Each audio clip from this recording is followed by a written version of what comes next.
కొబ్బరి చట్నీ చేసుకుందామండి, బాగుంటుంది. అందులోకి కొంచెం నూనె పోసుకుందాం. చట్నీ చేసుకుందామండి మనం కుడుముల్లోకి. కొన్ని పల్లీలు వేయించుకుంటున్నాం, కొంచెమే నూనె పోసుకుని ఒక కప్పు కొబ్బరి తీసుకున్నామండి. అలాగే ఒక 8 పచ్చిమిరపకాయలు, కొంచెం కొత్తిమీర. కొంచెం ముందుగా వేయించేసుకుందాం, మళ్ళీ చూపించాను మీకు. వేగాక పల్లీలు కొంచెం వేగిన తర్వాత పచ్చిమిరపకాయలు వేసేసుకుంటాం. చూడండి, కొంచెం పచ్చిమిరపకాయలు అన్నీ వేగిన తర్వాత కొంచెం పట్నాల పప్పు వేసేసుకుందాం. ఇవి కూడా వేయించుకుంటే కమ్మగా ఉంటుందండి పచ్చడి.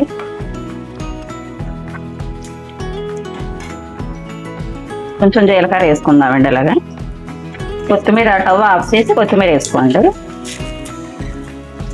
ఆ వేడికి ఇలా సరిపడ్డ ఇలా కలిపేయండి, ఎక్కువ వేయించద్దు. టవ్ ఆఫ్ చేసేసుకున్నాం.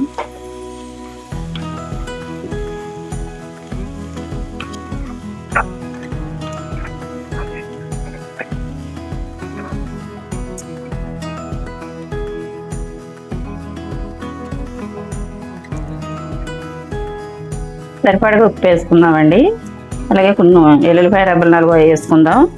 అలాగే కొబ్బరి వేసేసుకుందాం. ఇలాగే కొబ్బరి చట్నీ ఇలా కొంచెం చల్లారిన తర్వాత కొబ్బరి పట్టేసుకుందామని మళ్ళీ చూపించాను. మిక్సీ పట్టేద్దాం. చూడండి, కొబ్బరి చట్నీ పట్టుకుని ఉప్పు పోపు వేసుకుందామండి. ఇలా మురుగ్గా పట్టుకోండి కొబ్బరి చట్నీ ఎప్పుడైనా సరే. మరి మెత్తగా పడితే అసలు బాగోదు. ఇలా కొంచెం మురుంగా ఉండేటట్టు పట్టుకుందాం. పోపు వేసుకుందామండి. చూపెడతాం.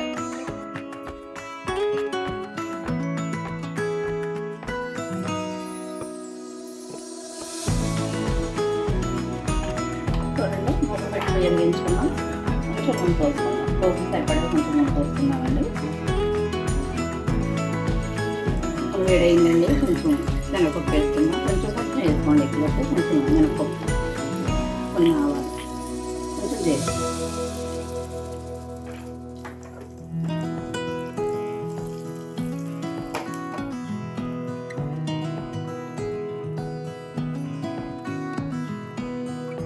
రెండు ఎండుమిరపకాయలు వేసుకుందామండి. ఇలాగా పోపు అయిపోయిందండి. స్టవ్ ఆఫ్ చేసుకుందాం.